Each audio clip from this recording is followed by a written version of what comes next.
Hey guys, I actually kept good on my promise and I'm making a video and posting a video within a week of the last video that went up. I think I've set a new record for myself and let's hope I can keep this up. But this video is a book haul, my October and November books. Most of these I got for my birthday, and I also have quite a few Nook books that I received or that I bought. And I'm going to be doing a separate Nook book haul, ebook haul, just because that's how I want to do things here. All right, let's just go ahead and get started. So the first book I have is Blood of Olympus by Rick Riordan. This is the 5th book in the Heroes of Olympus series, and this is the final book in the Heroes of Olympus series. And I'm going to be doing a review on the whole Heroes of Olympus series, and when I finish it, I'm about this far, less than halfway. I'm having a really hard time getting through it, not necessarily because it's bad, but because I am in a major reading slump. This book and then the other books that I'm about to show you, I received while I was on my college trip.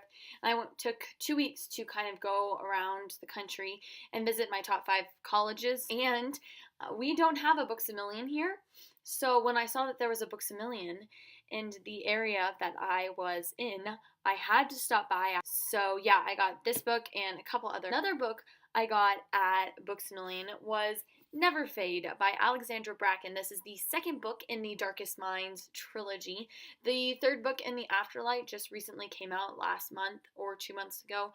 I can't keep track of these things, but I loved The Darkest Minds. It was probably one of my top 5 2014 books that I have read so far this year. So I'm super excited for this one, and I cannot wait to get into it. The next 2 books are 2 books in a series, and it is the Immortal Series by Tamora Pierce. I have book 3, The Emperor's Maid, and then the 4th book, The Realms of the Gods.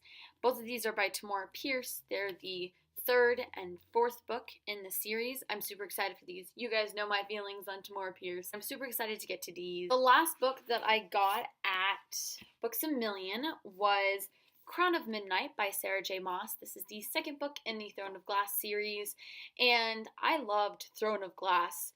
It was really good. It was really intense, and I'm very, very excited for this book because it finally came out in paperback and gorgeous cover. I just love these books so much.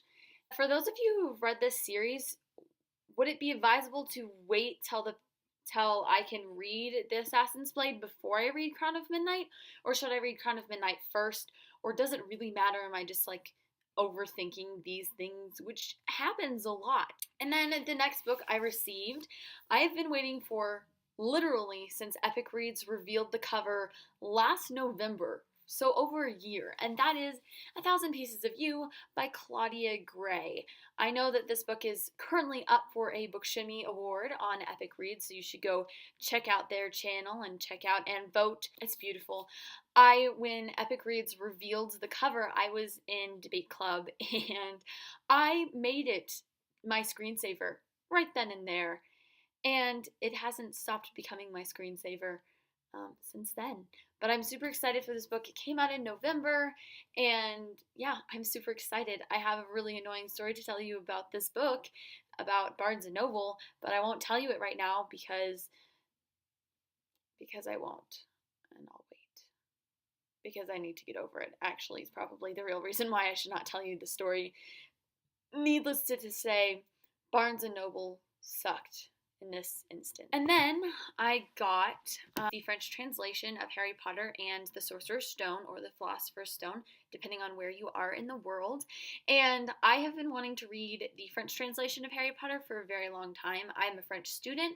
I hope to be a French minor, and so I really want to have a good understanding of the French language going into college so that I can, not fail, because languages are really hard. And what better way to learn a language than to read a book that you've already read 100 times? It's going to be a really interesting experience reading this book. And for my birthday, my friend Hannah got me a very gorgeous book that it's beautiful. And it is The Complete Sherlock Holmes by Sir Arthur Conan Doyle. Now, both my friend Hannah and I are pretty obsessed with Sherlock Holmes, both the classic version and the BBC version. In both cases, the writing is brilliant. I had an edition of this that was like part one, but it's a really ugly cover and it's not all of it. And oh, it's just so beautiful. And they have like the gold um, pages in the back. In the last physical book I have to show you, I got over Black Friday when Barnes & Noble was having their autographed books out, and it is Amulet, the first book, which is The Stone Keeper by Kazuo Kibushi. And this is the guy who designed the new Harry Potter covers. I know everybody introduces him that way, but it's how I know who he is. And I've already read this book. I read it in an hour, and this is my first graphic novel. I won't tell you too much about my thoughts on it because I plan on doing a review sometime in the near future. But I will just show you some of the beautiful artwork. I mean, this guy knows what he's doing, and it's beautiful. I hopefully will get the entire series sometime in the near future so I can finish this series. I don't know if all of the books are out, but I know that there's 6 out right now. But anyway, I love this, and I'll tell you guys my thoughts a little bit later. And here's the signature. That just makes me incredibly happy. Someone asked me what was so important about signed copies, and I almost died. And yeah, most of my friends are not very understanding with the book world. But yeah, so that's all the books I have to show you guys. I will be doing a Nook ebook haul probably at the end of the year because I haven't accumulated many Nook books, and so I want to wait until I've actually have some Nook books to show you. I have like 4 right now, which are kind of cool because I never read on my Nook. But anyway, it is really good to be back filming, and I really need to get back to school. The advantages of being homeschooled. But I will talk to you guys later. Also, if you have any tips on lighting, that would be fantastic because I still can't figure this thing out. I'm trying, but it's not working very well. Anyway, I'll see you guys later. Bye!